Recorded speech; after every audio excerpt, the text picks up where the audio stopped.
Boa noite, meus amados irmãos. Estamos aqui, pela graça de Jesus, iniciando mais um culto de adoração ao nosso Deus. Aqui, no Salmo 66, nós lemos a palavra de Deus que nos diz assim: aclamai a Deus toda a terra, salmodiai a glória do seu nome, dai glória ao seu louvor. Dizei a Deus, que tremendos são os teus feitos, pela grandeza do teu poder, a ti se mostram submissos os teus inimigos. Nós estamos, pela ajuda do Senhor, pela graça de Jesus, neste culto de adoração a Deus, em que seremos abençoados através das leituras bíblicas, das mensagens cantadas, pregadas, através das orações. Deus tem muitas bênçãos para mim e para você nesta noite. Fica aqui até o final, porque Deus vai nos abençoar. Nós estaremos adorando ao Senhor, prestando este culto que só Ele merece, porque Ele tem tido cuidado de nós. Sejam bem-vindos, a todos sejam bem-vindos.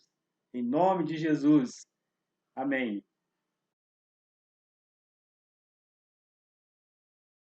Vamos orar, meus irmãos. Pai amado, Pai de amor, de bondade e misericórdia, graças te damos, Pai bendito, por tanto amor que o Senhor tem nos dado, por tanta misericórdia, por tanta graça, Pai querido. Obrigado, Senhor, por esta noite, Paizinho querido, pelo culto que é devido a Ti, meu Deus. Abençoe os irmãos, meu Deus. Abre os corações e as mentes de nossos irmãos, para poder receber a Tua palavra, meu Pai. Que a Tua palavra é doce como mel, a Tua palavra é sagrada. Tua palavra, Senhor, nos edifica, nos fortalece, Pai. Obrigado, Paizinho, porque nós estamos muito felizes, porque estamos na Tua presença. Obrigado, Senhor, porque o Senhor tem cuidado de cada um de nós. Obrigado, meu Pai, meu Salvador, por tudo que o Senhor tem feito a cada um de nós. Sabemos que não merecemos nada de Ti, meu Deus, mas nós clamamos a Ti, Senhor, por perdão dos nossos pecados, meu Deus. Nós sabemos que nós somos vil pecadores, mas nós confiamos em Ti, sabemos que nós temos um Deus poderoso que está sempre pronto a nos perdoar. Nós te agradecemos, Senhor, por tudo mesmo que o Senhor tem feito a cada um de nós, pelo ar que nós respiramos, pela alegria, Senhor, de poder ser chamada de seus filhos, meu Deus. Obrigado, Senhor, por tudo que está acontecendo neste culto e que há de acontecer, Senhor amado. O Senhor sabe de todas as coisas, o Senhor nos conhece por dentro e por fora. Tu sabes, Senhor, o que nós sentimos, o que nós almejamos, porque o Senhor está no controle das nossas vidas. Obrigado mais uma vez por tudo. Não canso de te agradecer, meu Pai, porque o Senhor tem cuidado de cada um de nós. O Senhor tem nos dado fortaleza, refúgio, Senhor, nas tribulações, meu Pai. E que o Senhor continue nos abençoando, Senhor amado, nos fortalecendo. Que o Teu Espírito Santo, Senhor, venha reinar em nossos corações cada vez mais, meu Deus. Obrigado, Senhor, pelo nosso país. Obrigado pelo nosso universo.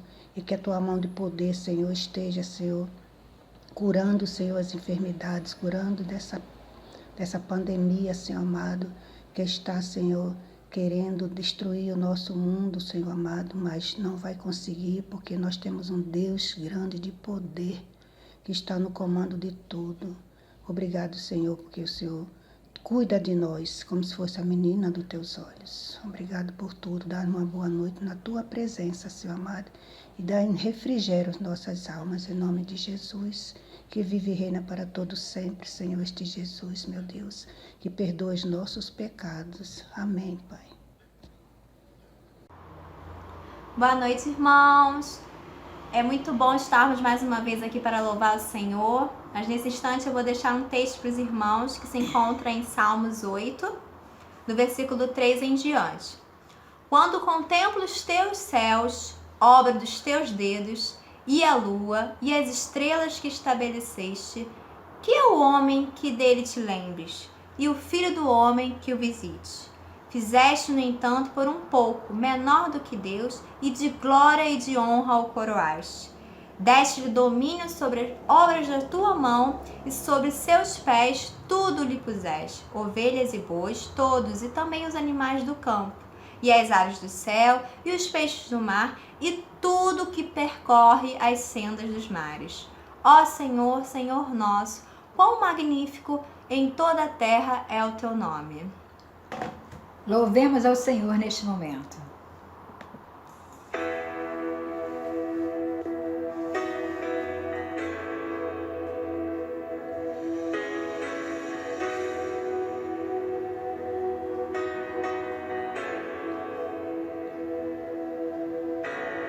Quão formoso és, Rei do universo, tua glória enche a terra e enche os céus.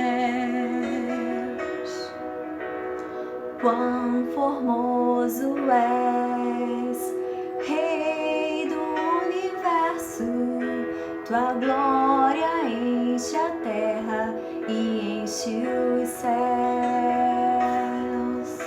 Tua glória enche a terra, tua glória enche os céus, tua glória enche minha vida, Senhor. Maravilhoso é estar em tua presença, maravilhoso é poder te adorar.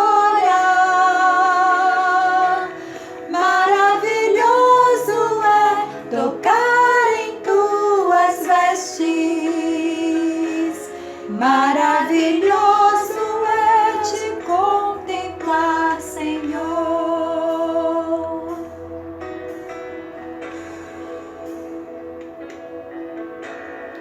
Quão formoso és, Rei do universo, tua glória enche a terra e enche os céus. Tua glória enche a terra, tua glória enche os céus, tua glória enche minha vida, Senhor. Maravilhoso é estar em tua presença, maravilhoso é poder te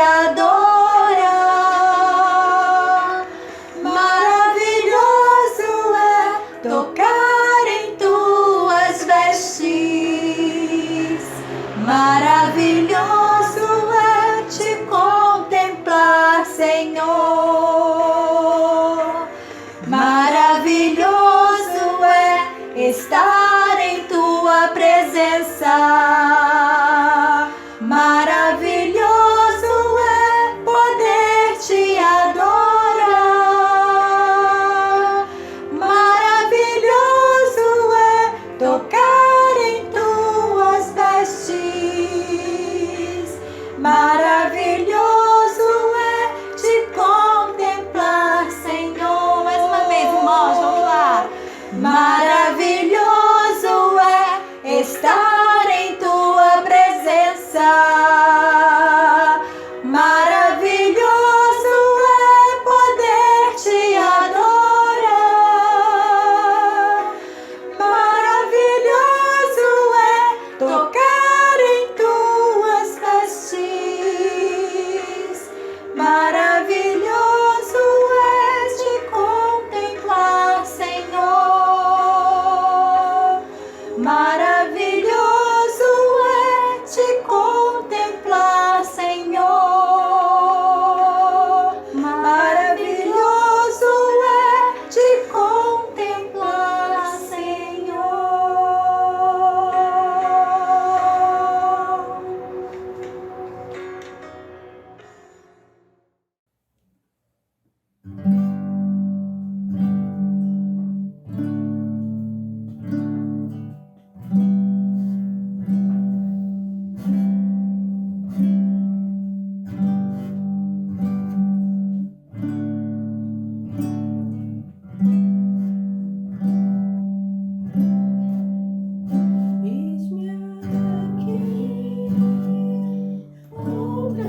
Pai de amor, Pai querido, queremos te render graças, Jesus Cristo, por mais uma vez estar falando contigo, Pai. Queremos te agradecer pelo seu amor para nossas vidas, queremos te agradecer pela sua bondade, pela sua misericórdia, Pai. Nesse momento agora queremos te pedir perdão por todos os nossos pecados, por todas as nossas falhas, Pai. Te pedimos, Jesus, perdão pelos nossos pecados, pedimos perdão pelas nossas atitudes, nossas falhas, pensamentos e atitudes, Pai. Tenha misericórdia das nossas vidas, Pai. Tenha misericórdia, tenha bondade, Senhor, para perdoar todos os nossos pecados e todas as nossas falhas, Pai. Nesse momento agora te entregamos, Jesus Cristo, as nossas vidas em Tuas mãos. Façamos, Jesus Cristo, que possamos ser, Jesus Cristo, servos fiéis a Ti, tementes a Sua palavra, Jesus Cristo, e confiantes, Jesus Cristo, sempre no Teu amor, Pai. Pai de amor, Pai querido, te pedimos, Jesus Cristo, misericórdia pelo nosso país. Te pedimos misericórdia, Jesus Cristo, por todas as pessoas, Jesus Cristo, que estão vivendo nesse momento da pandemia, Pai. Tenha misericórdia, Jesus Cristo, tenha bondade, Jesus Cristo. Te clamamos, Jesus Cristo, pela cura.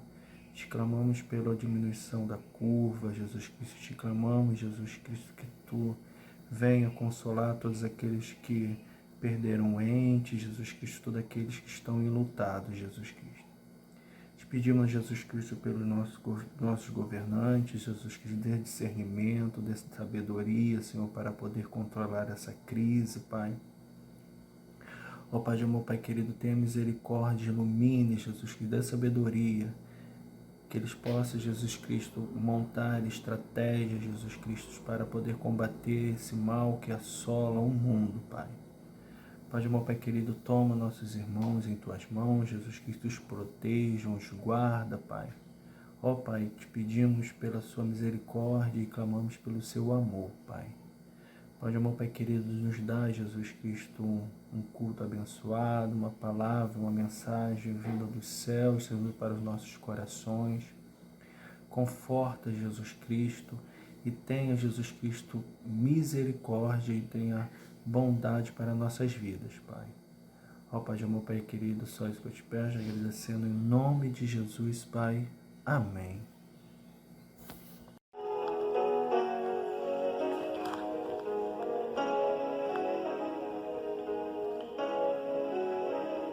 Rezamos ao Senhor nessa noite, que no coração do Senhor existe um lugar bem pertinho de você. Existe um lugar na fenda da rocha, bem junto a ti,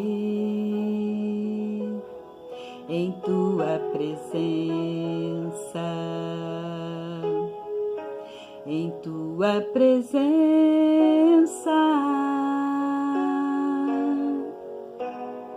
Existe um lugar aconchegado ao teu coração, em tua presença, em tua presença.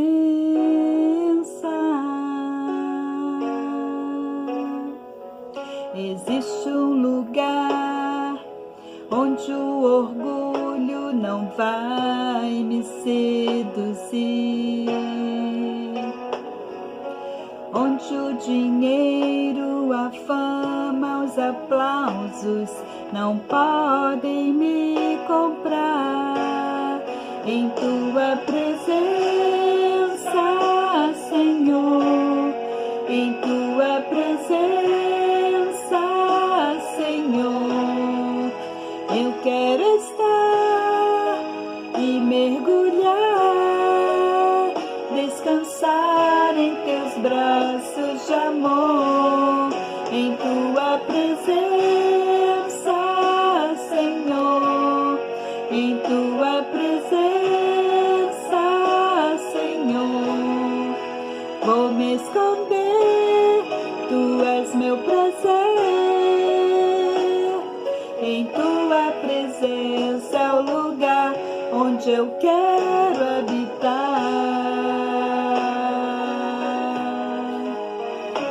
Esse é o lugar onde você deve habitar, na presença do Senhor. Nunca se desvie dos caminhos dele, que ele é a rocha, é o cantinho onde você deve estar sempre junto. Amém?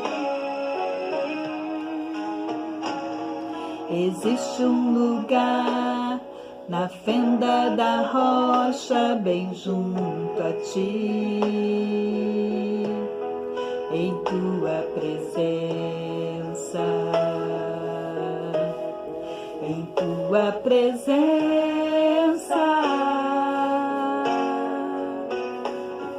Existe um lugar aconchegado ao teu coração,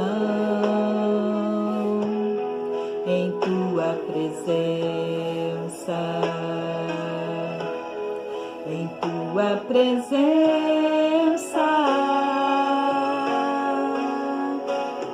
Existe um lugar onde o orgulho não vai me seduzir,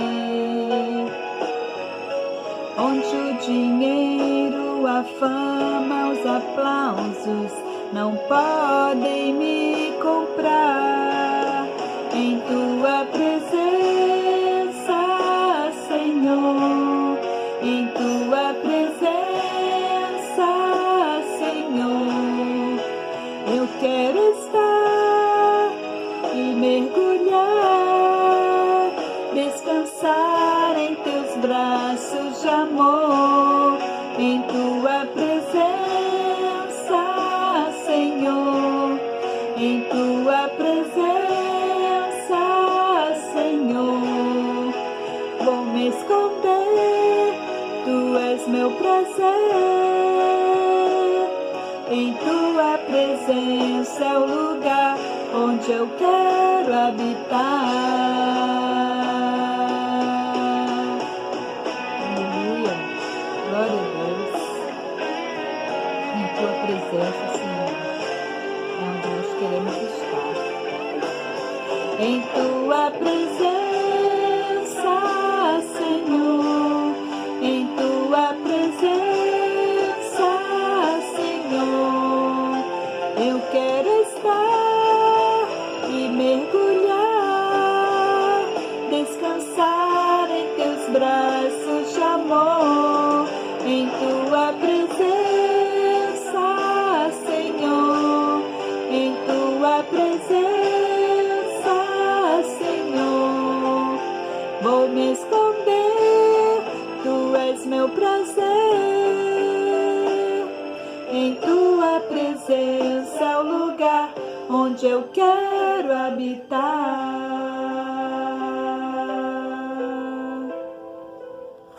Em tua presença é o lugar onde eu quero habitar.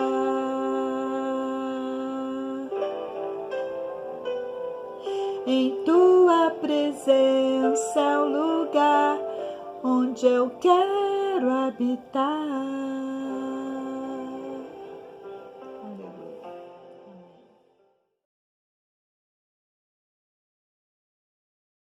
Olá, meu nome é Anderson Marné e fico muito feliz por trazer a mensagem da parte de Deus à Igreja Presbiteriana de Maria da Graça mais uma vez. O texto que vamos ler esta noite é Gênesis 4, do 1 ao 7. Diz assim: Coabitou o homem com Eva, sua mulher. Esta concebeu e deu à luz a Caim. Então disse: Adquiri um varão com o auxílio do Senhor. Depois deu à luz a Abel, seu irmão. Abel foi pastor de ovelhas e Caim lavrador. Aconteceu que no fim de uns tempos trouxe Caim do fruto da terra uma oferta ao Senhor. Abel, por sua vez, trouxe das primícias do seu rebanho e da gordura deste. Agradou-se o Senhor de Abel e de sua oferta, ao passo que de Caim de sua oferta não se agradou. Irou-se, pois, sobremaneira Caim e descaiu-lhe o semblante. Então lhe disse o Senhor: Por que andas irado E por que descaiu o teu semblante? Se procederes bem, não é certo que serás aceito? Se todavia procederes mal, eis que o pecado jaz à porta. O seu desejo será contra ti, mas a ti cumpre dominá-lo. Amém. N.T. Wright, um dos teólogos do Novo Testamento mais respeitados na atualidade, define o enredo da seguinte maneira: uma história tem de relatar como a vida deveria ser, explicar como se desequilibrou e apresentar uma solução de como voltará aos eixos. Podemos presenciar isso nos contos de fadas lidos e assistidos. Eles sempre começam com o céu azul bem claro, pássaros cantando, sol radiante, uma princesa linda que vive num castelo suntuoso e com uma maravilhosa vida pela frente. De repente, uma bruxa má aparece na história, a maçã envenenada entra em cena para que a morte prospere, uma torre horrível aprisiona a princesa e um terrível dragão vem assolar os moradores da pacata cidade. O caos se instala e o que radiava com o sol torna-se negro com o dia nublado ou com a chuva que não para de cair. Todavia, o príncipe encantado chega para resgatar a princesa, o beijo do amor verdadeiro é dado, a maldição é quebrada e todos vivem felizes para sempre. A Bíblia, como um todo, narra exatamente isso.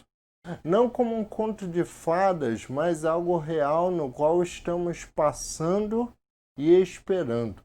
Teologicamente, o nome disso é criação, queda e redenção. O livro de Gênesis ilustra muito bem como isso acontece.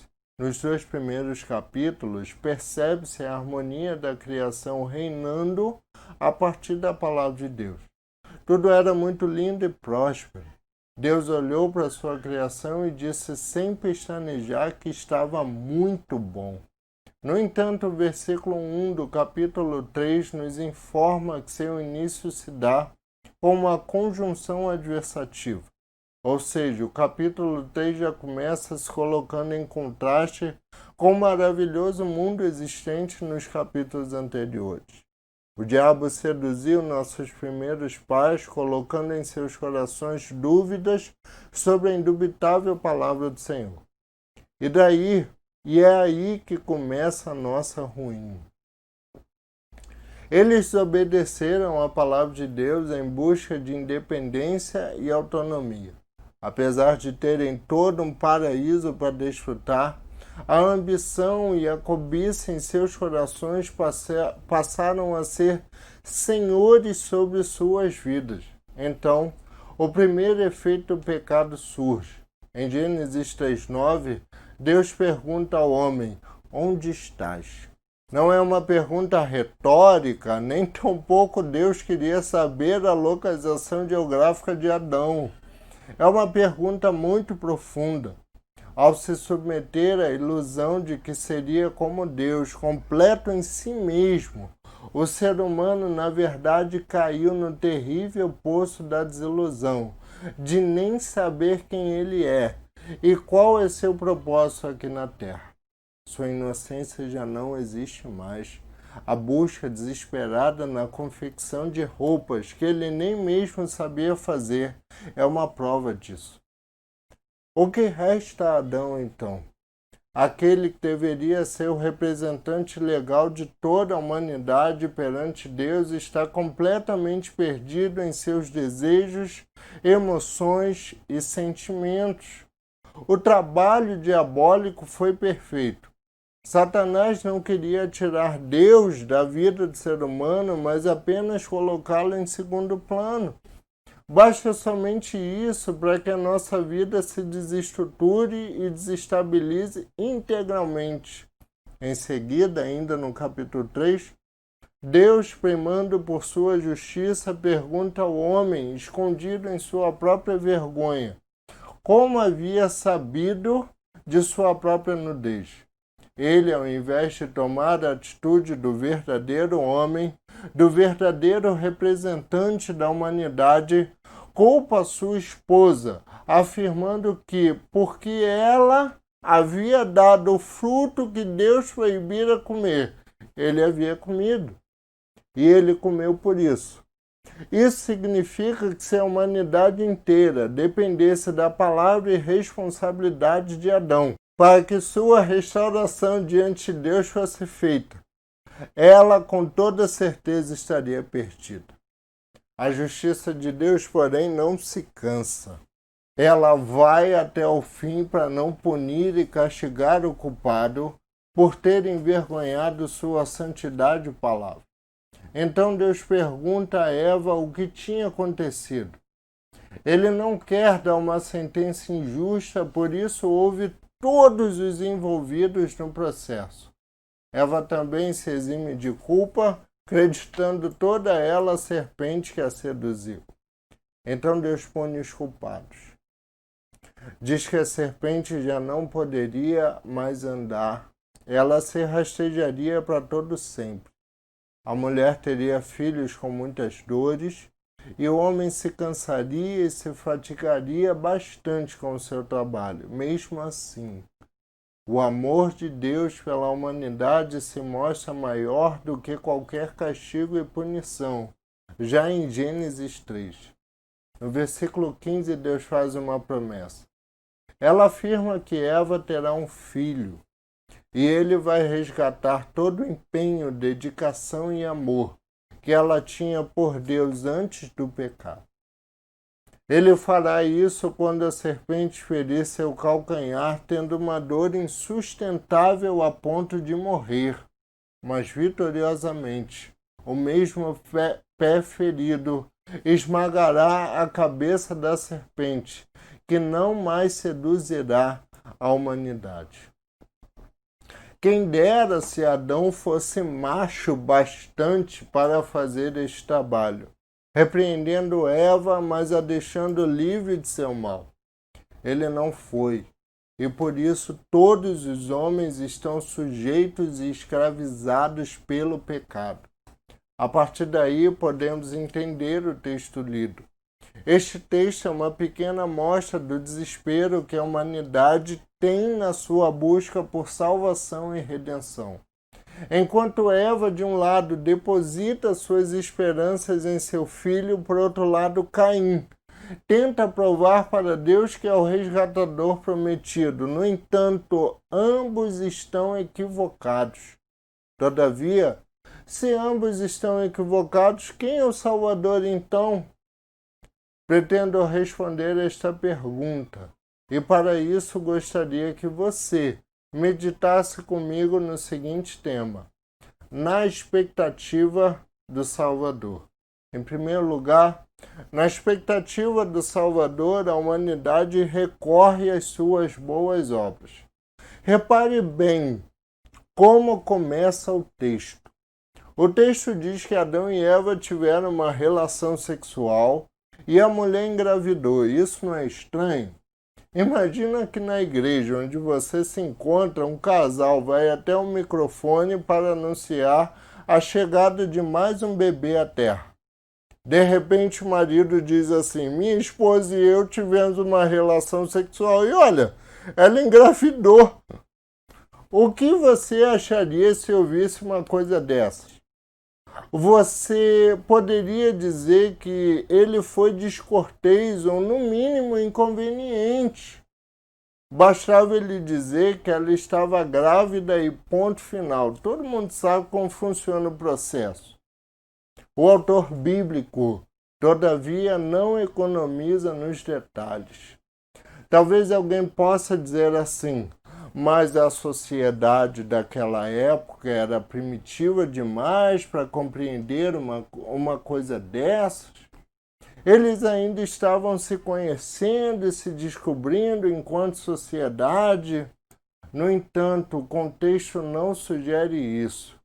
Devo admitir a estranheza de se começar um parágrafo desta forma, mas a relação sexual apresentada no primeiro versículo tem como objetivo expor as obras da humanidade. Por favor, preste bastante atenção.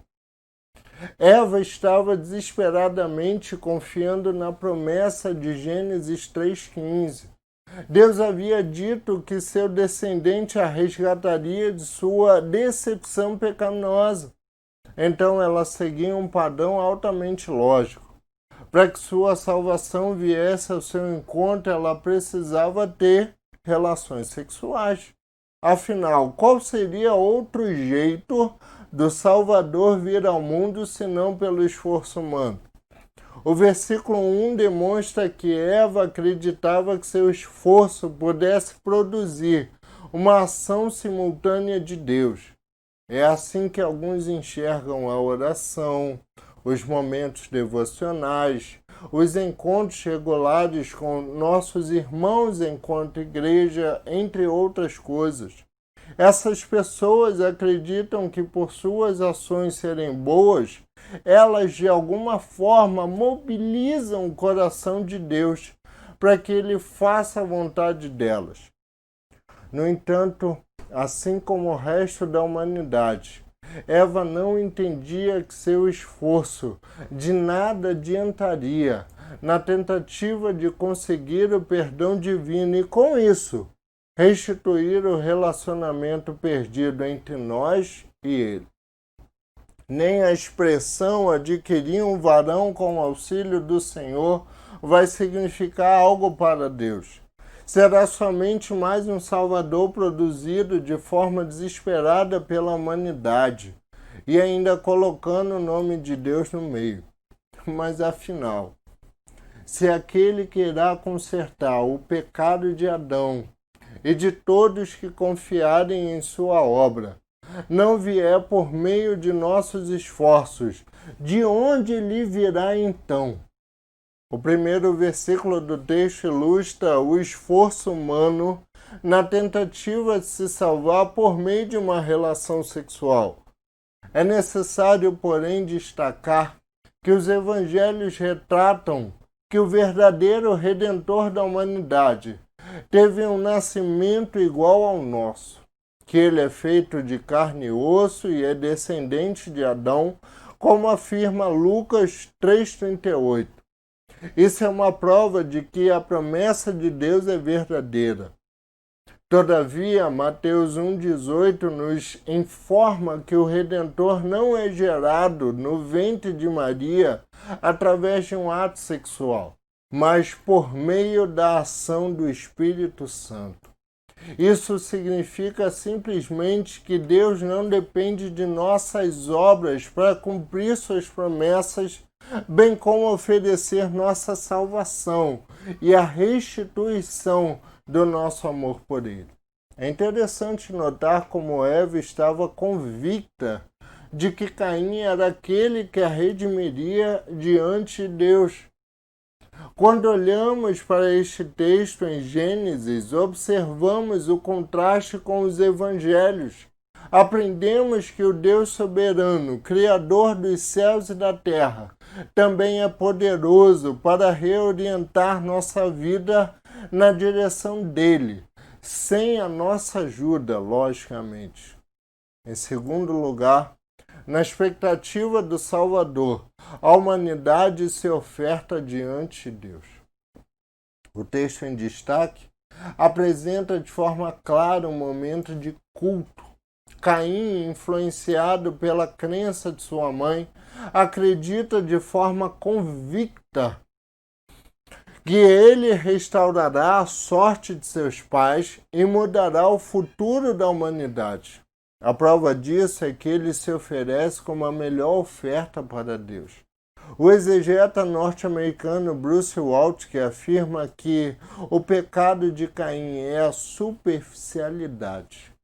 Isso significa que ele pode ter oferecido qualquer coisa a Deus, na certeza de que seria aceito por causa de si mesmo. No entanto, aparece um intruso participando da mesma atividade litúrgica de Caim. O seu nome é Abel, e ele é irmão daquele que se diz o Redentor da humanidade, neste contexto. O texto sagrado nos informa que, ao contrário de Caim, Abel ofereceu o melhor cordeiro que havia em seu rebanho e ainda cumpriu a lei descrita em Levítico 3,16, fazendo questão de destacar a sua gordura em sua entrega ao Senhor. Os versículos 4 e 5 nos apresentam um indício de que o verdadeiro Redentor não era Caim, pois eles afirmam que Deus se agradou da oferta de Abel, mas a de Caim não. Isso indica que o verdadeiro Salvador da humanidade é Abel? Independentemente disso, provavelmente a este ponto o semblante de Eva está completamente desolado. Se ela confiava que o restaurador da sua intimidade com Deus seria Caim, neste momento ela já havia compreendido que sua esperança foi posta no homem errada e sua expectativa estava equivocada. E agora? Ela deve confiar em Abel, então? É bem comum para a humanidade caída em seus vícios e pecados trocar de salvadores a cada momento da vida. Isso faz parte da gente. Às vezes a gente chama isso de evolução. No entanto, gostaria que você soubesse que nenhuma evolução pode perdoar o seu pecado, nem transformar o seu empenho diante de Deus. Isso é uma prova de que você não consegue se libertar das amarras do pecado sozinho. Você sempre dependerá de um Salvador. Talvez um vício, um casamento, os filhos, o dinheiro, o trabalho. Se você não confia na pessoa e na obra certa, sempre dependerá de alguém ou de alguma coisa para lhe garantir uma felicidade extrema que nunca vem com o passar do tempo. É por isso que a humanidade está constantemente mudando de redentores. Sempre tem um Messias novo no pedaço. É por isso que a humanidade está constantemente oferecendo-se como o melhor sacrifício diante de Deus. Abel, por sua vez, não ofereceu o melhor que poderia, porque havia sido aberta uma franquia de salvadores na humanidade. Ele resolveu, em momento de culto, apresentar o que o próprio Deus já havia apresentado. Em Gênesis 3:21, lemos que Deus fez as roupas necessárias para o ser humano, e Adão poderia jogar fora as folhas de parreira, a primeira tentativa frustrada de autossalvação. Como Deus fez essas roupas, senão pelo fato de que Ele mesmo sacrificou um cordeiro, para que o homem pudesse vestir roupas adequadas. Abel não apresenta um sacrifício para provar que pode ser aceito por Deus, mas para testemunhar ao mundo que o sacrifício de Deus é suficiente, necessário, eficaz e restaurador. Abel apenas repete a forma, nada mais. Ele não quer provar nada para Deus, nem ser aceito por Ele, mas agradecer e louvar a majestade do verdadeiro Redentor. Em Hebreus 11:4, lemos que o sacrifício de Abel foi excelente diante de Deus, mas só foi assim pela fé. Quando o autor da carta aos Hebreus ensina o que é fé, afirma que ela é a certeza das coisas que se esperam, a convicção de fatos que se não veem. Analisando o contexto da igreja que lê esta carta, podemos destacar que eles esperavam pela volta gloriosa, triunfal e certa do Senhor Jesus Cristo. Além disso, estar convicto de fatos que se não veem significa confiar plenamente no sacrifício vicário de Jesus de Nazaré na cruz do Calvário, como o único meio de nos dar a vida em Deus. Além disso, é também crer que a ressurreição de Jesus de Nazaré, o Senhor de todos, é o único fato que garante o restabelecimento do relacionamento entre Deus e o ser humano. Analisando o contexto de Abel, ele esperava pela vinda do verdadeiro Salvador. Ele tinha a convicção de que sua oferta apenas apontava para um único sacrifício aceito por Deus neste mundo caído. E a prova de que foi aceito por Deus, e por isso Abel faz parte do povo redimido, é que Jesus ressuscitou, ascendeu aos céus, intercede por todos os filhos de Deus e voltará para que vivamos sem pecado e adoremos verdadeiramente a Deus para todo sempre. Mas em terceiro lugar, na expectativa do Salvador, a humanidade mostra sua verdadeira face. O jogo virou. Pelo menos até a primeira metade do versículo 5, tanto Eva quanto Caim acreditavam que o verdadeiro Redentor da humanidade era o primogênito de Adão. Mãe e filho depositaram sua esperança no Salvador errado. Até aí tudo bem. É muito bom quando as coisas são esclarecidas para nós.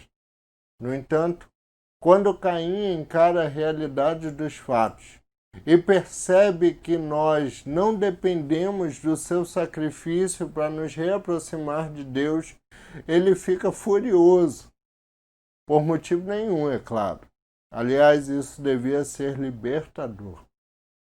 No entanto, o motivo pelo qual a ilusão do pecado fez com que Caim se enfurecesse foi a ideia de que somos mais importantes do que qualquer coisa ou pessoa. Como pessoas criadas à imagem e semelhança de Deus, somos importantes sim, mas essa importância deve fazer com que amemos e busquemos servir os outros e não a nós mesmos. O pecado prega a mensagem de que se alguém nos afronta, não podemos deixar isso barato, pois é a nossa honra que está em jogo. O Evangelho, por outro lado, prega a mensagem de que nossa honra e dignidade se encontra apenas na cruz de Cristo. É isto que o apóstolo Paulo afirma na carta aos Gálatas, capítulo 6, versículo 14.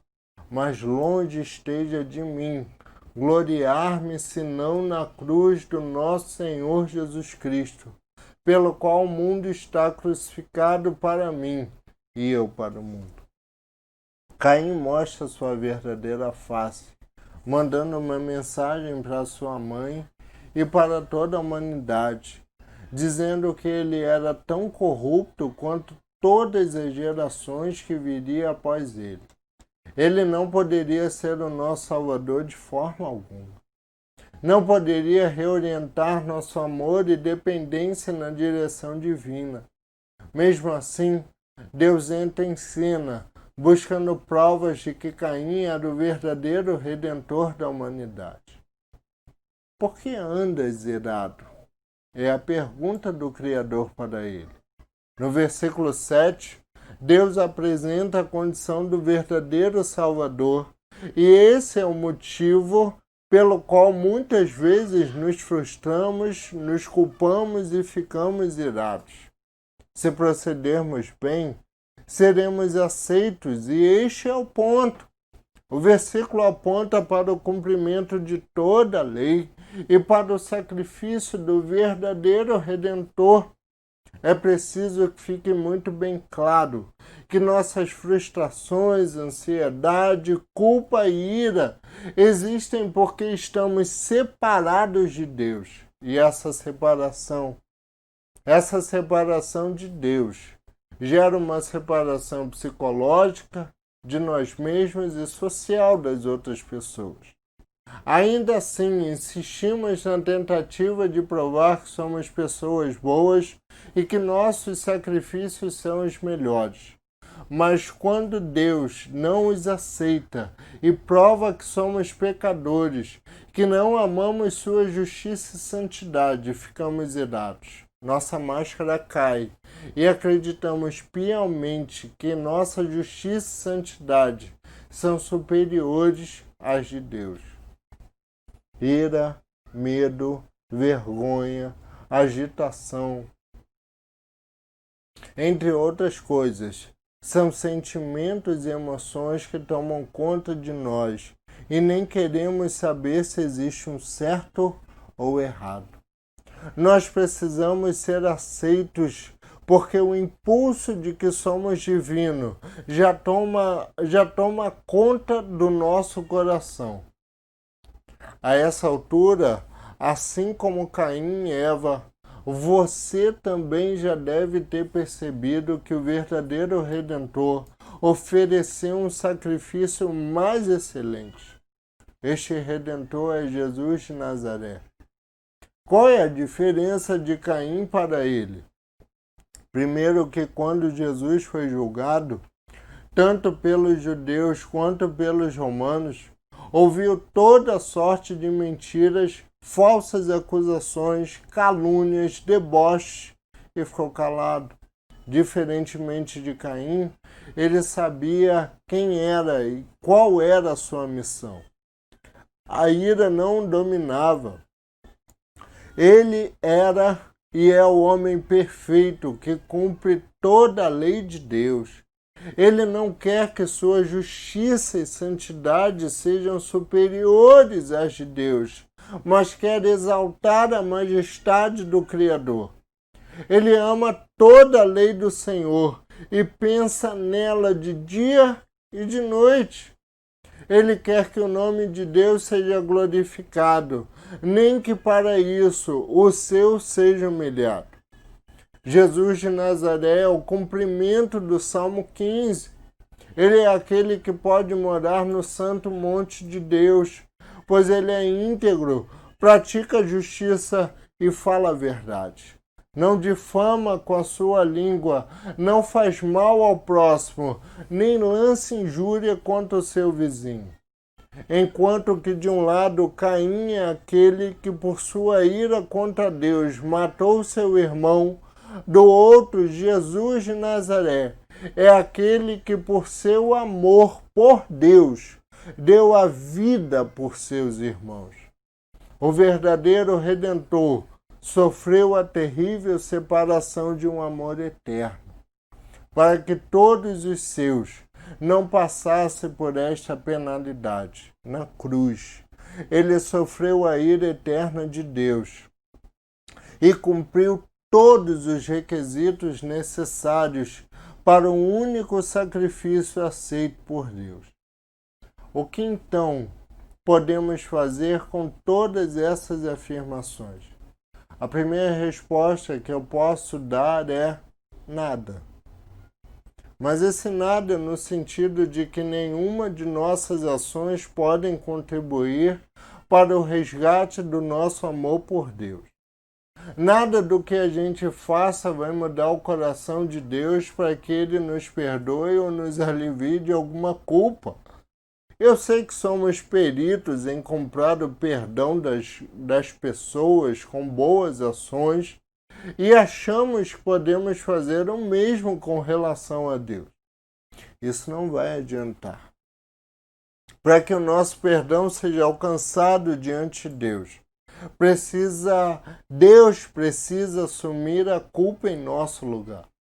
Somos peritos em oferecer coisas e palavras a Deus porque não entendemos que nossa ofensa a Ele foi pessoal. Pensamos que nossas ofertas podem tranquilizá-lo, porque acreditamos que Ele é um Deus que deu corda no relógio do mundo, mas não tem nenhuma relação com Ele. Deus não está aberto a negociações, pois Ele não é patrão, Ele é Pai. Na verdade, o que podemos fazer É reconhecer que somente a morte de Jesus Cristo é a oferta aceitável de Deus. Foi por intermédio de sua morte que ele nos deu vida. E por causa de sua ressurreição, o nosso relacionamento com Deus foi restabelecido. Por causa da ressurreição do Filho de Deus, é que temos paz com ele.